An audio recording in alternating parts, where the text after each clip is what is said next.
नमस्कार। आकाशवाणी देहरादून से प्रस्तुत हैं प्रादेशिक समाचार। पहले मुख्य समाचार। रक्षा मंत्री राजनाथ सिंह ने खरीद में तेजी लाने और घरेलू उद्योग को समर्थन देने के लिए रक्षा खरीद नियमावली 2025 को मंजूरी दी। प्रदेश में आगामी 17 सितंबर से स्वास्थ्य सेवा पखवाड़े का आयोजन। शिविरों के माध्यम से लोगों की निःशुल्क स्वास्थ्य जांच की जाएगी। सीमैप के वैज्ञानिकों ने विकसित की ऑरिगेनो की पहली स्वदेशी सीम सुदिक्षा प्रजाति। और गुजरात से आए 64 बुजुर्ग श्रद्धालुओं के दल ने बागेश्वर के बाबा बागनाथ मंदिर में दर्शन किए। प्रादेशिक समाचार के साथ मैं आशुतोष उनियाल।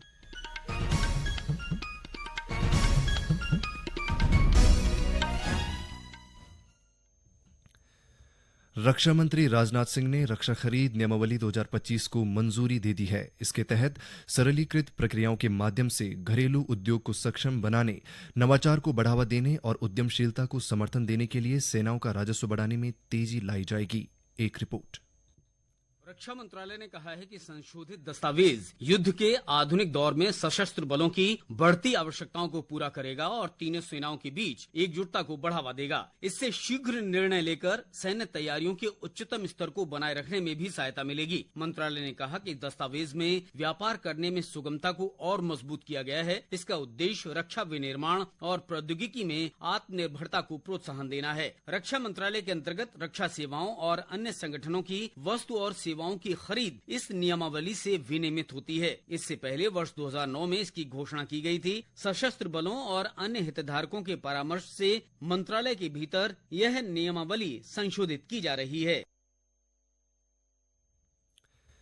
प्रदेश में आगामी 17 सितंबर से 2 अक्टूबर तक स्वास्थ्य सेवा पखवाड़ा मनाया जाएगा। स्वास्थ्य मंत्री डॉक्टर धन सिंह रावत ने अधिकारियों को पखवाड़े के दौरान कम से कम 1 लाख लोगों तक निःशुल्क स्वास्थ्य सेवाएं पहुंचाने के निर्देश दिए हैं।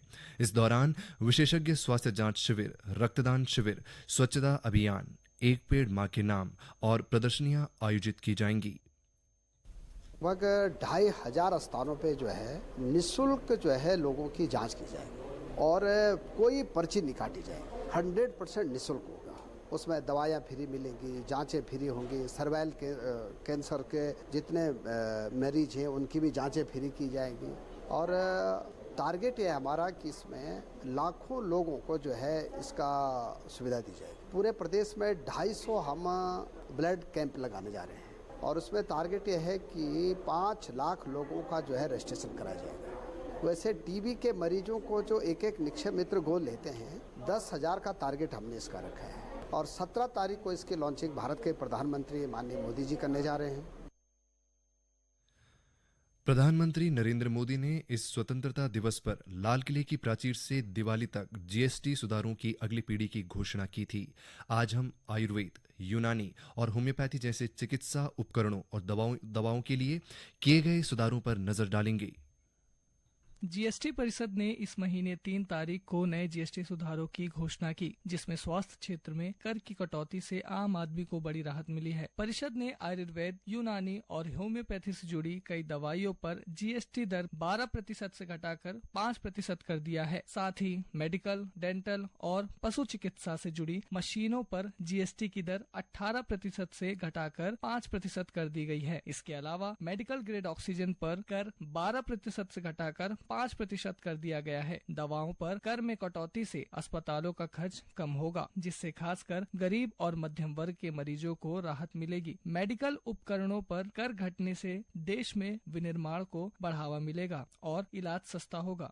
ये समाचार आकाशवाणी के देहरादून केंद्र से प्रसारित किए जा रहे हैं। ताज़ा समाचार के लिए आप हमारे सोशल मीडिया एक्स व Facebook page Akashvani news Uttarakhand को फॉलो कर सकते हैं। साथ ही ये समाचार हमारे YouTube channel Akashvani news Uttarakhand पर भी उपलब्ध हैं।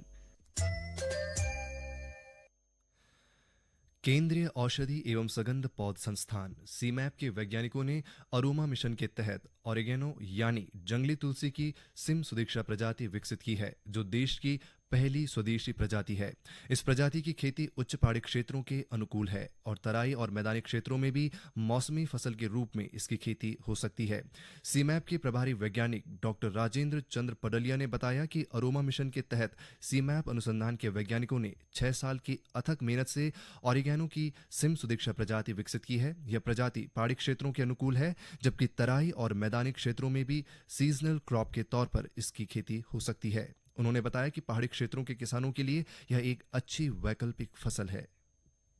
अरोमा मिशन के अंतर्गत अभी जो लेटेस्ट वैरायटी हम लोगों ने निकाली है वो ऑरिगेनो की एक वैरायटी निकाली है, वो सिम सुदीक्षा उसका नाम रखा गया है। और ये इंडिया की पहली वैरायटी है, इंडिजिनस वैरायटी, जो इंडिया ने ऑरिगेनो की डेवलप की है। और खासकर ये पहाड़ी क्षेत्रों में इसकी खेती बहुत अच्छी हो सकती है, लेकिन तराई और जो मैदानी क्षेत्र में है वहाँ पे भी इसको हम एज ए सीजनल क्रॉप ले सकते हैं, विंटर क्रॉप ले सकते हैं। तो ऑरिगेनो को अगर हम देखें तो जनरली इसको ऑरिगेनो के नाम से ट्रेड में जाना जाता है, वैसे इसको हम जंगली तुलसी कहते हैं। तो इसका सिलेक्शन हम लोगों ने बहुत जो कुछ इसका कलेक्शन किया, उसमें अलग अलग जीनोटाइप्स हमने आइडेंटिफाई किए और जो वैरायटी डेवलपमेंट की जो पूरी प्रोसीजर्स होती है उसको फॉलो करते हुए हमने ऑरिगेनो की सिम सुदीक्षा वैरायटी निकाली। इसका ड्राई हर्ब जो है स्पाइस के रूप में यूज होता है और फ्रेग्रेंस के रूप में उसका यूज होता है और इसका ऑयल जो होता है वो फार्मास्यूटिकल कंपनीज में यूज होता है। तो ऑरिगेनो की जो हमारी जो वैरायटी है इसकी जो अगर हम देखें यील्ड की बात करें तो इसके पत्तों की जो फ्रेश यील्ड निकल जाती है वो करीब 150 से 160 कुंटल पर हेक्टेयर निकल जाती है। और उसको जब हम ड्राई करते हैं तो ड्राई करने के बाद हमको कम से कम 60 से 70 कुंटल पर हेक्टेयर से इसकी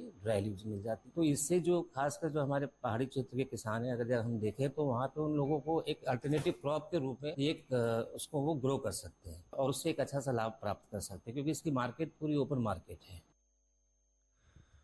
गुजरात से आए 64 बुजुर्ग श्रद्धालु पर्यटकों के दल ने बागेश्वर में बाबा बागनाथ मंदिर में दर्शन किए। साथ ही उत्तराखंड की प्राकृतिक सुंदरता, शांत वातावरण और स्थानीय लोगों के आतिथ्य सत्कार की भी जमकर सराहना की।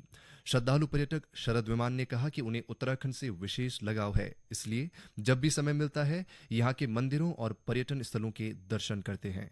हम लोग हर साल हिमालय घूमने आते हैं, उसमें ये साल हम लोग ये बागेश्वर धाम और ये साइड का एरिया लिया हुआ है। सिटीजन का ग्रुप है, सब रिटायर्ड पीपल है और most of the service people है। अच्छा, बहुत ही अच्छा लगा यहाँ पे। ये जो मतलब अपना उसका जो वाइब्रेशंस है वो इतने सुंदर है कि यहाँ आने के बाद हमारा मन बहुत प्रफुल्लित हो रहा है। हमें बागेश्वर के आशीर्वाद लेने की बहुत इच्छा थी, सबकी इच्छा पूर्ण हुई। एक अन्य श्रद्धालु अमृत पटेल ने बताया कि बाबा बागनाथ के दरबार में आकर उन्हें अद्भुत आध्यात्मिक अनुभव हुआ। बहुत बढ़िया लग रहा है और उसका जो पॉजिटिव वाइब्रेशन है वो अपन को बहुत इफेक्ट करता है। अभी हम लोग नैनीताल जाने वाले हैं और कैंची धाम वी ऑलरेडी कंप्लीटेड ये भीमताल एंड और अल्मोड़ा।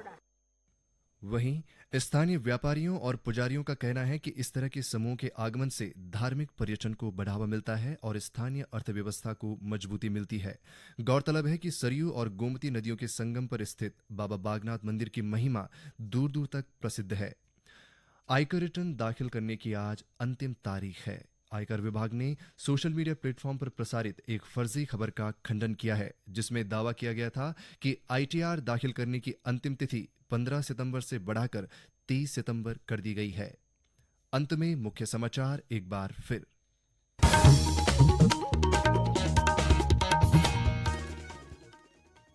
रक्षा मंत्री राजनाथ सिंह ने खरीद में तेजी लाने और घरेलू उद्योग को समर्थन देने के लिए रक्षा खरीद नियमावली 2025 को मंजूरी दी। प्रदेश में आगामी 17 सितंबर से स्वास्थ्य सेवा पखवाड़े का आयोजन, शिविरों के माध्यम से लोगों की निशुल्क स्वास्थ्य जांच की जाएगी। सीमैप के वैज्ञानिकों ने विकसित की ऑरिगेनो की पहली स्वदेशी सिम सुदीक्षा प्रजाति। और गुजरात से आए 64 बुजुर्ग श्रद्धालुओं के दल ने बागेश्वर के बाबा बागनाथ मंदिर में दर्शन किए। इसके साथ ही प्रादेशिक समाचार का अंक समाप्त हुआ। अगला समाचार बुलेटिन शाम 6:30 बजे प्रसारित किया जाएगा। नमस्कार।